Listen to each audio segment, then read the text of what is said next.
안녕하십니까. 경호생각 제79회 오늘 방송은 Well Dying, 즉 안락사에 대한 이야기를 해보겠습니다. 여기 썸네일에 보시면 프랑스 배우 알랭 드롱이 금년에 안락사를 결정했다고 합니다. 안락사는요, 영어로는 유타나시아 이렇게 쓰는데요, 그리스어로 직역하면 이건 아름다운 죽음이라는 뜻으로 되어 있답니다. 그래서 이 요즘의 그 유타나시아라는 그 현대의 안락사는요, 원어의 의미에서 크게 벗어나가지고 불치의 중병에 걸린 등의 이유로 치료 및 생명의 유지가 무의미하다고 판단되는 생물, 동물, 사람들을 고통 없이 죽음에 이르게 만드는 인위적 행위를 말한다 라고 정의하고 있답니다. 그런데요, 이 안락사는요, 여러가지 법에 제약을 하기 위해서 적극적 안락사, 조력 자살 뭐 이런 그 방식이 있고, 또 간접적 안락사, 소극적 안락사 뭐 이렇게 여러 가지로 분류해서 쓴답니다. 그런 것들은 아마 인간을 함부로, 생명을 함부로 취급하지 못하게 하기 위해서 법적인 여러 가지 제약을 했겠죠. 아무튼 어떻든 간에 안락사의 방법은 여러 가지가 있답니다. 안락사 입법화, 이 글은 한국경제신문 서화동 논설위원이 금년 5월 25일자에 쓴 글입니다. 한번 이쁜 목소리로 들어보실까요? 1997년 서울 보라매 병원에서였다. 인공호흡기를 떼면 사망할 것이 분명한 환자를 보호자의 강력한 요구로 퇴원시킨 의사가 살인방 조제로 처벌받았다. 의사들은 지금도 환자의 상태가 악화되면 어디까지 치료할 것인지 보호자와 상의부터 한다. 인공호흡기나 ECMO, 즉 체외생명유지술 등 연명치료를 할 것인지와 그 범위를 정해야 하기 때문이다. 2016년 호스피스 완화의료 및 임종 과정에 있는 환자의 연명의료 결정에 관한 법률 일명 존엄사법이 제정돼 연명치료 중단이 허용되긴 했지만, 소극적인 범죄 존엄사만 인정하는 현행법이 삶의 존엄한 마무리를 온전히 보장하고 있느냐에 대한 논란은 여전하다.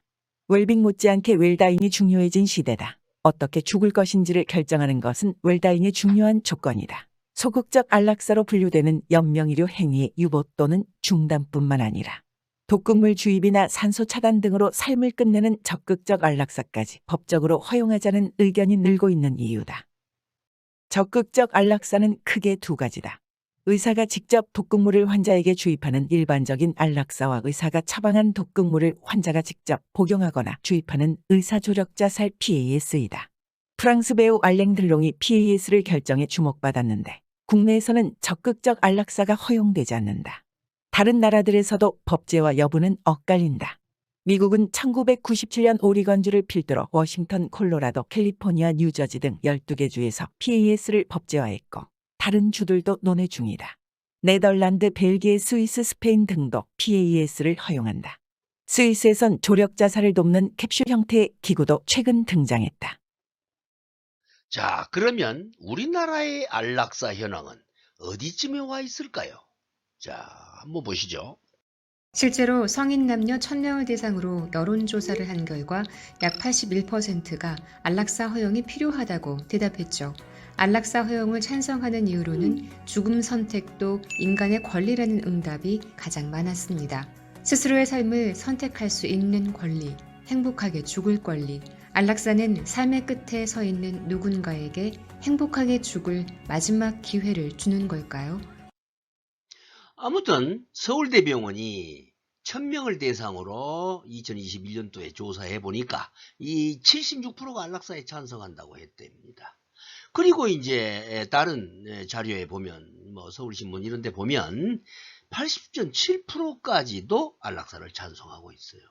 아무튼 요즘 안락사가 핫한 뉴스입니다.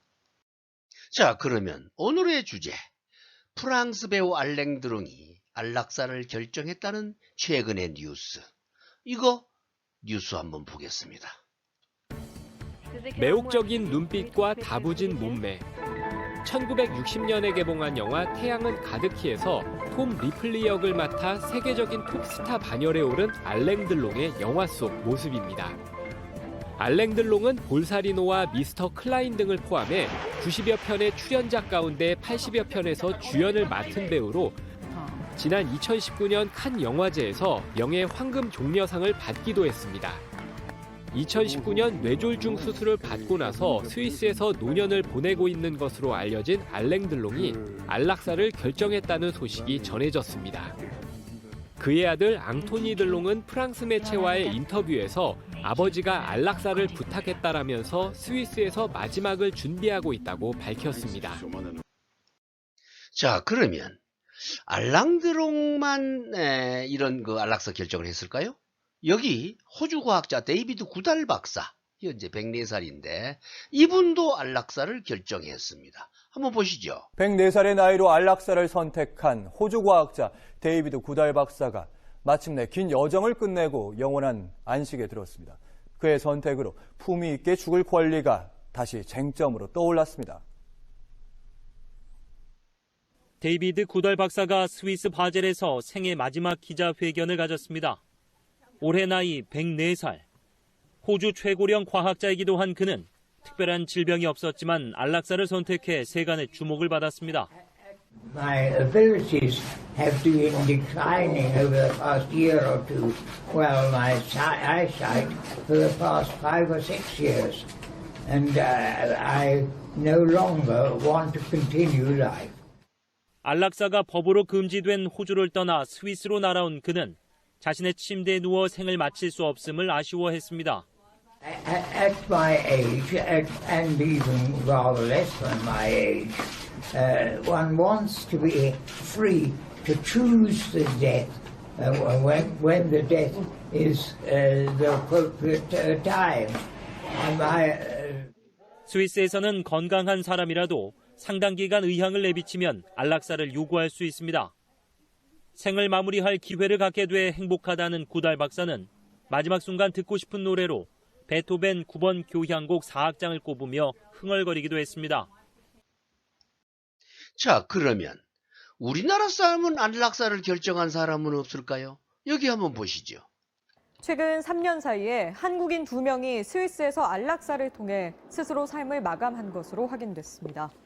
연합뉴스에 따르면 안락사를 돕는 스위스 비영리 단체인 디그니타스는 지난 2016년 1명과 2018년 1명 등 모두 2명의 한국인이 이 기관을 통해 생을 마감했다고 밝혔습니다.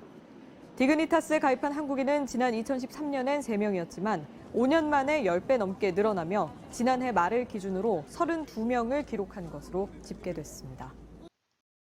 자, 그러면 안락사를 허용하는 국가는 어디 있을까요? 어디일까요? 아무튼 전 세계 최초로 안락사를 허용한 국가는 네덜란드라고 합니다.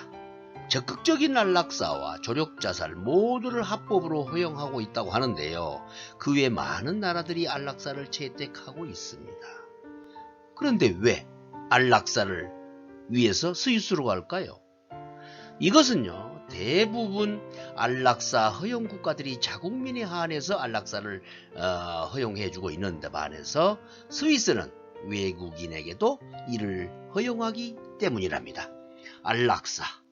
이제 우리도 깊이 고민해 보아야 할 키워드가 된 것 같습니다. 그래서 오늘의 경호 생각입니다. 오고감이 하나라고 합니다. 아주 깊은 철학적 언어죠. 아무튼 태어남이 자연의 뜻이라면 죽는 것도 자연의 뜻이어야 하죠. 근데 현대인들은 죽음을 억지로 붙들어서 자연에 거역하려고 발버둥을 칩니다. 삶과 죽음에는 그 경계가 없다고. 왜 사람들은 죽음을 두려워할까요? 왕우장상도 죽음은 피할 수 없고 죽음 앞에서는 돈도 명예도 권력도 이슬에 불과합니다.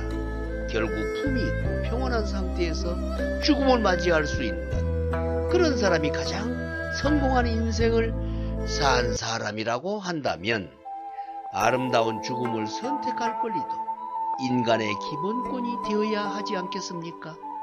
여기까지가 경호 생각이었습니다. 동의하시면 좋아요를 눌러주시고 동의하지 않으신 분은 싫어요를 과감하게 누르시면 됩니다. 감사합니다.